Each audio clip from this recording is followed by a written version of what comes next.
Also es kommt drauf an, ab wie viel Crit-Rate ein Crit-Damage-Pad. Eigentlich ab 100.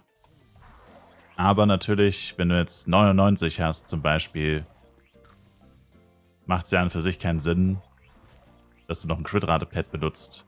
Wegen 1% Crit-Rate. Da hättest du natürlich mehr. Wäre natürlich effizienter, wenn du dann auch schon ein Crit-Damage-Pad benutzt.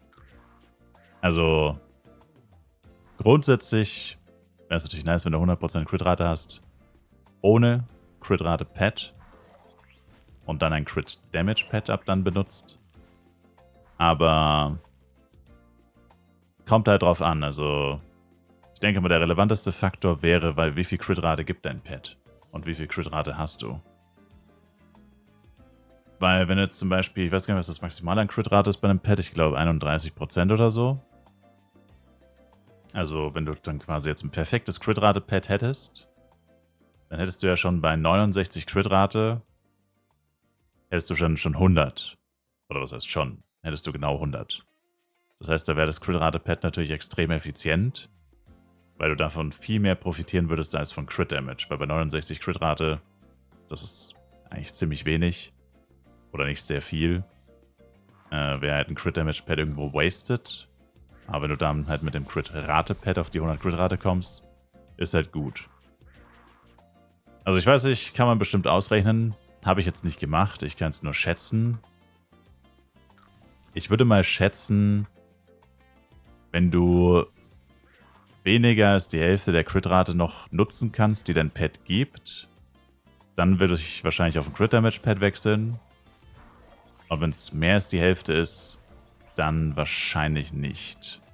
Wobei natürlich die Hälfte ist auch wieder relativ, weil die Hälfte kann 5% sein, die Hälfte kann aber auch 15% sein. Aber ich gehe jetzt mal so von einem mittelmäßigen Crit-Rate-Pad aus 10 bis 20%. Nicht von einem ultra krassen bei über 20%. Bei über 20% dann wahrscheinlich nicht die Hälfte.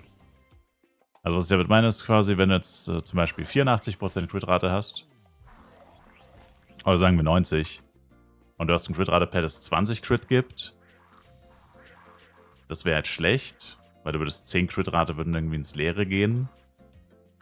Wenn du jetzt aber 90 Crit-Rate hast und dein Pad gibt nur 12 oder 13% Crit-Rate und du hast jetzt auch kein Crit-Damage-Pad, also ich meine, das wäre natürlich auch noch wichtig, dass du kein Crit-Damage-Pad hast, das 45 Crit-Damage gibt, also sondern auch ein mittelmäßiges Crit-Damage-Pad, dann würde ich wahrscheinlich auf der Crit-Rate bleiben, auch wenn 2, 3, schlimmstenfalls sogar 4, 5% ins Leere gehen, weil du dir dann einfach die Crit-Rate Power-Up sparst und es vom Damage her wahrscheinlich keinen allzu krassen Unterschied machen sollte, außer du hast, wie gesagt, ein heftiges Crit-Damage-Pad, das halt sau viel Crit-Damage gibt.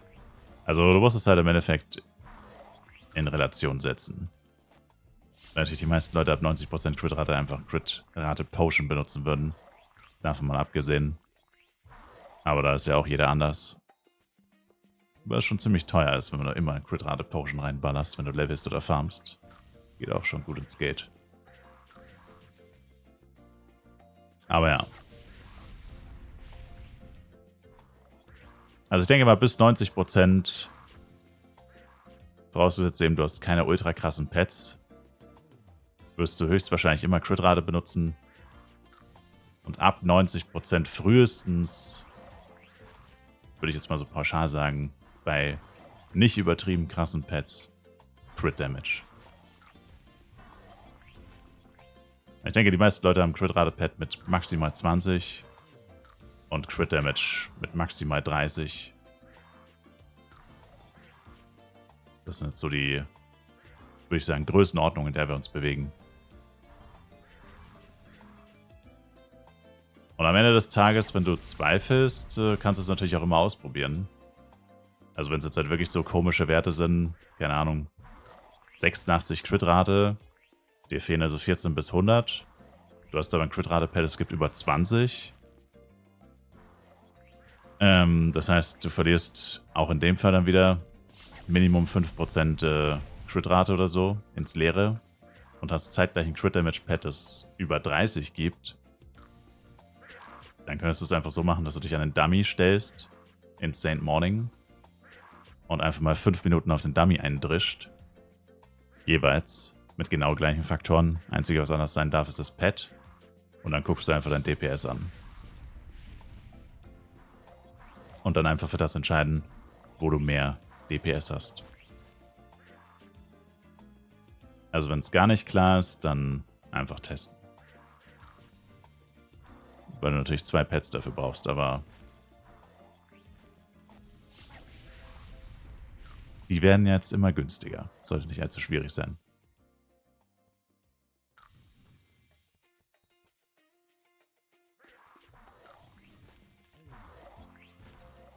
Aber es ist ein schwieriges Thema, weil es halt auch von verschiedenen Faktoren abhängig ist. Wie gesagt, von Power-Ups, theoretisch noch vom Buff-Level und so. Equipment generell. Und ich habe ehrlich gesagt auch keine Ahnung, wie viel Crit-Rate man momentan überhaupt hat, weil ich habe schon ewig kein 1v1 mehr gespielt. Außer Ranger. Und Ranger hat ja immer 100. Also gut, du redest jetzt wahrscheinlich nicht von 150 plus, aber... Und du sagst Crystal-Waffen oder so. Aber trotzdem, keine Ahnung, wie viel Crit-Rate man da so hat momentan. Da bin ich komplett raus.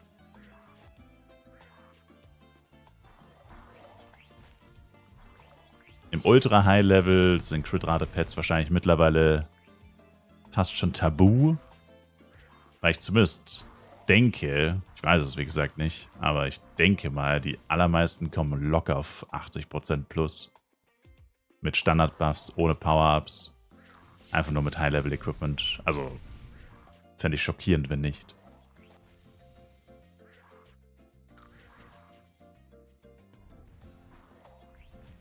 Das heißt, wenn man sich dann relativ gutes Crit-Damage-Pad kauft, hat sich's bei, ich meine, gut, bei Jester hat sich sowieso erledigt, Jester Ranger. Also dreht sich eigentlich hauptsächlich um BP, Knight und Blade. Das sind eigentlich nur die 3. Und Blade ist da immer noch der am besten wegkommt im High-Level. Der hat eigentlich immer die höchste Crit-Rate von den 3. Also eigentlich ist es sogar fast sogar... Also im Endgame sind es eigentlich wirklich nur BP und Knight, die wahrscheinlich noch mit Crit-Rate strugglen könnten. Ich glaube, selbst die strugglen da nicht mehr wirklich. Aber wenn du jetzt nicht vom Endgame redest, dann ist natürlich eine andere Situation.